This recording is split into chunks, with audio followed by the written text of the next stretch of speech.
yang mana simple obat. Misalkan saya tuh pengen cari kritik terhadap theory of plant behavior Pak Aljen gitu. Saya mau cari apa sih kontranya, apa jurnal yang mengkontra theory of plant behavior dari Aljen 1985 gitu. Itu keluar seluruh jurnal. Jadi tidak lewat IG, tidak lewat Twitter, tidak lewat research gate, no, using that.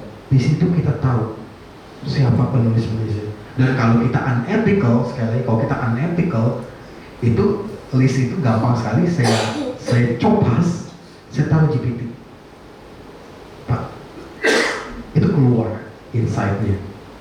Even though kadang-kadang ya again kemarin sempat dibicarakan mengenai halusinasi gitu ya, Bapak Ibu ya, halusinasi, dimana memang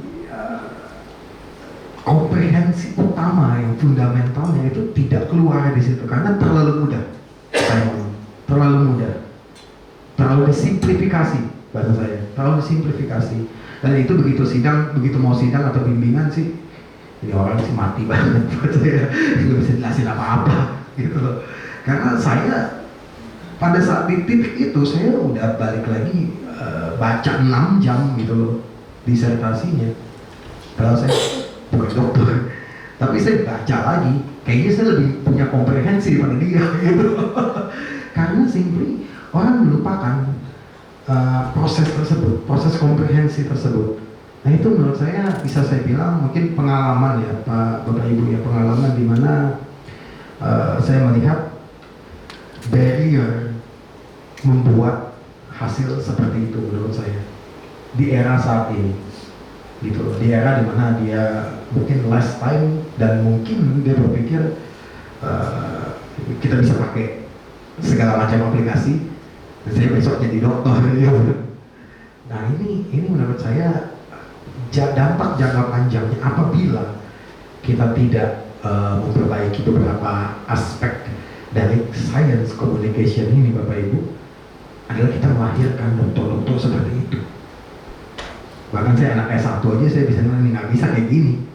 Kalau Anda mau jadi dokter nggak bisa kayak gini, gitu loh. Saya bisa nilai ini this is not right, this is not the way to do it. Menurut saya seperti itu. Nah kembali kepada gedenya ya Bapak Ibu ya, gedenya menurut saya. Dan saya suka dengan istilah yang memang selama ini tidak banyak dibicarakan oleh, dan sekarang ini dibicarakan oleh Pak Imam, yaitu science communication dan segala macam aspeknya, segala macam tokoh-tokoh yang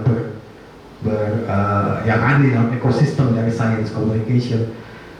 Nah, jadi kalau menurut saya ini menarik. Kenapa?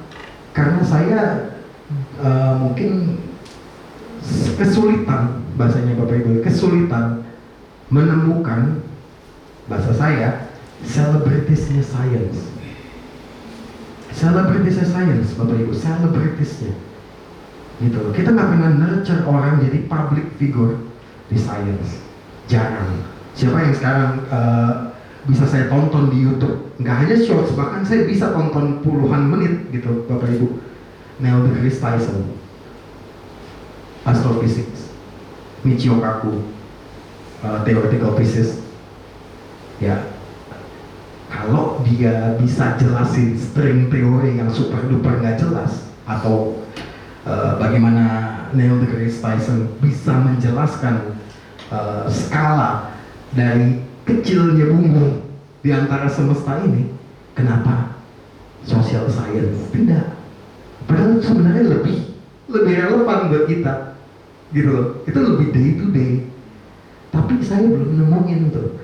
Jarang, lebih tepatnya Pak Imam, jarang menemukan artis ya, atau jelek artis menurut saya, artis itu seniman, celebrity science. Kita harus nurture itu menurut saya, baik di level UI, Indonesia, atau global as a whole.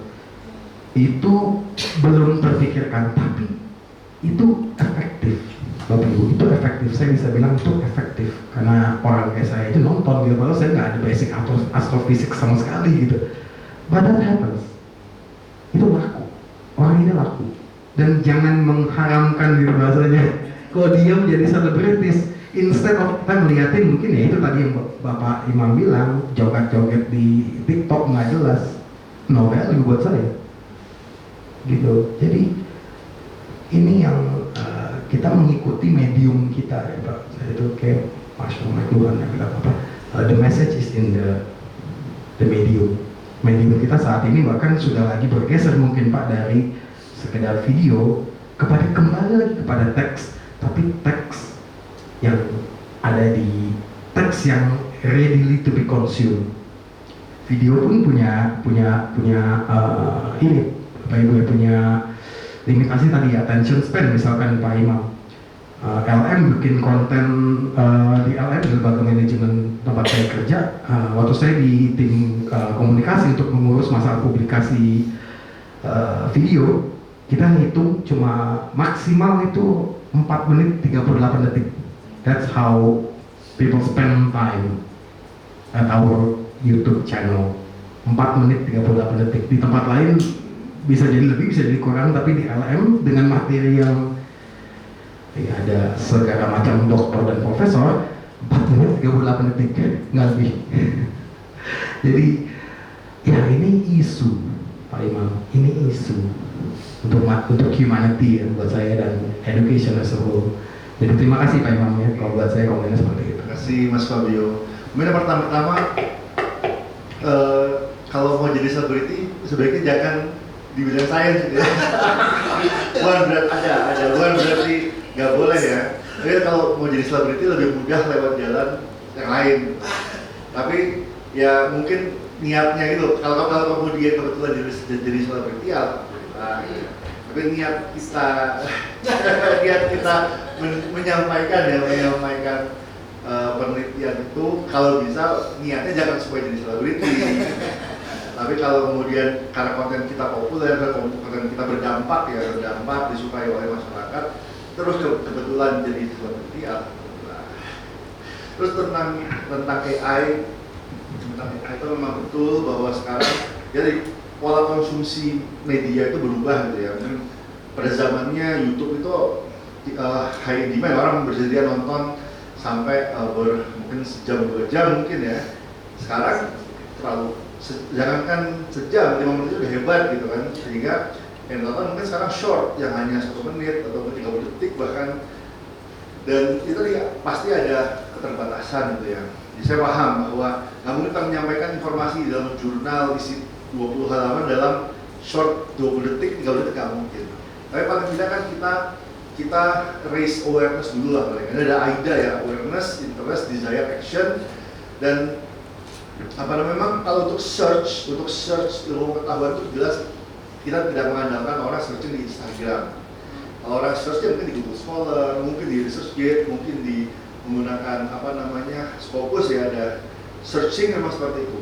Tapi yang kita harapkan di sini bukan information search, tapi information exposure. Jadi orang nggak nyari, tapi kebetulan dia lagi nonton misalnya lagi pusing, aduh disertasi saya nggak nemu ide, saya nonton YouTube short dulu deh, scroll ternyata muncul konten penelitian kita, wah ini bagus nih, jangan-jangan bisa jadi inspirasi ide penelitian. Mungkin seperti itu engagementnya, encounteringnya, atau misalnya decision policy maker dia lagi rapat, terus saya mau istirahat dulu deh, media nonton, terus scrolling Instagram, tiba-tiba muncul infografis kita gitu, wah ini bagus nih tentang kebijakan kita. Jadi seperti itu, bukan search behavior, bukan orang cari konten kita, tapi gimana orang yang nggak nyari terpapar konten kita yang siapa tahu kemudian bisa lead to more engagement gitu kan, apakah kolaborasi riset, apakah kolaborasi media, atau kolaborasi decision making, intinya seperti itu. Jadi fokus saya communication itu, kalau search sudah ada channelnya, kalau kita mau kerja research ya kita ada ya mungkin dengan channel-channel yang memang memfasilitasi searching jurnal. Dan dengan AI itu mungkin sudah obsolete. Dengan AI saya bukan tipe yang mengharamkan AI. Terus terang kalau saya mau pakai AI silahkan, tapi AI tidak bisa bertanggung jawab atas konten yang dihasilkan oleh saudara begitu. Silahkan browsing atau silahkan menggunakan AI untuk merangkum 1000 jurnal. In the end, yang dipresentasikan itu tanggung jawab Anda. Dan nggak bisa nyalain ini saya ambil dari AI, nggak bisa begitu. Anda harus bertanggung jawab atas apa yang Anda sampaikan, gitu kan. Jadi AI itu bisa sangat membantu. Dan kalau kita melarang AI, menurut saya tidak produktif. Gitu ya. Karena kalau kita larang kita nggak bisa mencegah, gitu kan. Dan intinya penggunaan AI itu bisa sangat meningkatkan produktivitas. Cuman in the end accountability itu penting.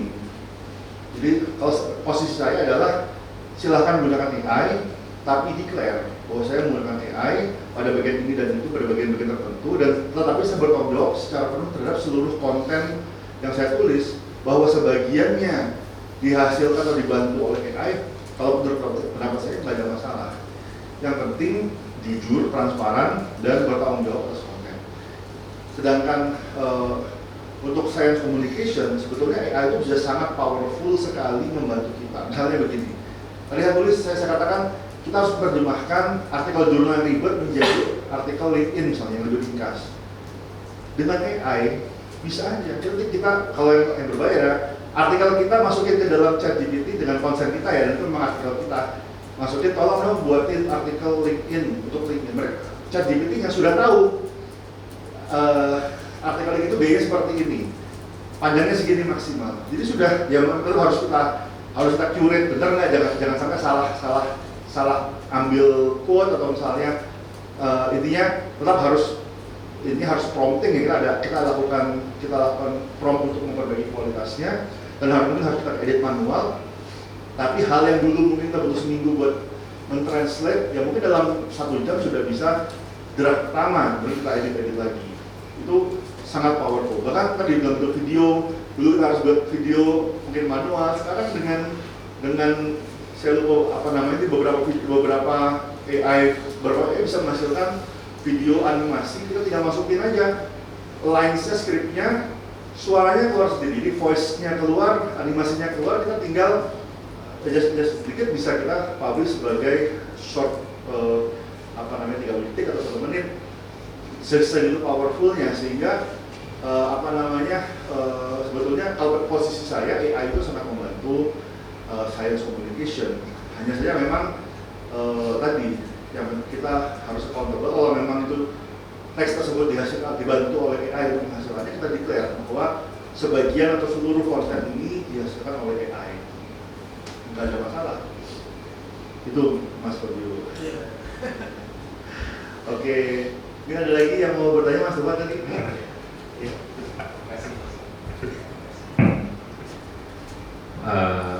Assalamualaikum warahmatullahi wabarakatuh, Pak Imam. Presentasinya luar biasa nih, bener breaking barriers ya. Breaking barriers nih langsung teringat dengan sesinya Prof. Renald gitu ya. Bagaimana Prof. Renald, beliau mungkin implementasinya diantaranya sudah oleh Prof. Renald kali ya, Pak Imam ya. Jadi, sehingga beliau kemudian yang semula banyak artikel yang Imam menulis, beliau sekarang masuk ke podcast gitu ya, ke Instagram yang 1-2 menit seperti itu. Nah, tadi Pak Imam secara tahapannya sangat komprehensif sekali gitu ya. Kalau di sesi Prof. Renald di sesi awal 2 minggu lalu beliau cerita yang sudah beliau kan di sini, Pak Imam ini memberikan banyak hal, bisa lewat sini, bisa lewat sini. Tadi juga Pak Imam kita lihat di The Conversation tadi ada artikel disertasinya penelitian Pak Imam sendiri juga sudah sangat menarik sekali ya tentang game online, dan kebetulan momentumnya dapat di saat ini ketika banyak permasalahan terkait judi online dan pinjol gitu ya Pak Imam ya. Dan Pak Imam menulis tadi ada di bulan Desember menulis, di bulan Januari menulis, di bulan Februari menulis. Mungkin Pak Imam bisa sharing ke kita gitu ya. Apa sih yang sudah dilakukan Pak Imam menjadi inspirasi kita gitu dengan tulisan Pak Imam yang sangat luar biasa, sangat kekinian. Terus kemudian Pak Imam ingin memberikan impact melalui tulisan-tulisan di Conversation dan lain-lain. Mungkin bisa di-sharing Pak. Terima kasih banyak. Terima kasih Mas Dova. Jadi memang The Conversation itu saya awalnya kenal The Conversation memang dari kampus. Nah di Australia, saya nggak tahu apakah itu awal dari Australia, tapi intinya The Conversation itu bekerja sama dengan kampus-kampus di Australia. Dengan kampus saya ada kerjasama sehingga mahasiswa S3 di-push ayo kamu nulis buat The Conversation gitu. Dan kebetulan saya belum sempat nulis selama jadi mahasiswa di sana. Walaupun di push terus saya karena tadi belum selesai gitu. Belum selesai. Jadi nggak kesampaian. Setelah saya lulus, baru saya tadi terinspirasi buat menulis. Dan ternyata di Conversation ada Conversation Indonesia. Jadi saya bisa, menurut saya lebih engaging dengan, jadi nggak harus dalam bahasa Inggris lah gitu. Jadi dalam bahasa Indonesia pun bisa engaging untuk secara nasional gitu ya. Dan memang konten pertama saya di The Conversation adalah tentang disertasi saya. Saya tuliskan hasilnya dan saya tuliskan juga tentang game online, bagaimana ya dan itu disukai oleh editornya dan kemudian membantu saya menjaga hubungan. Jadi di sini mungkin tips dari saya adalah jaga hubungan dengan pihak yang kita kolaborasi gitu. Jadi saya tahu jurnalis, editor pasti sibuk ya. Nah, tapi kita jadi jadi gimana ya? Saya sangat merasa terbantu dengan outlet Conversation. Ketika saya publish di situ, tulisannya editnya bagus. Dan ketika mereka minta tolong suatu waktu ketika pemilu kemarin minta tolong cek fakta. Jadi karena mereka butuh juga akademisi untuk melakukan cek fakta ya. Kemudian ya saya terima permintaannya saya.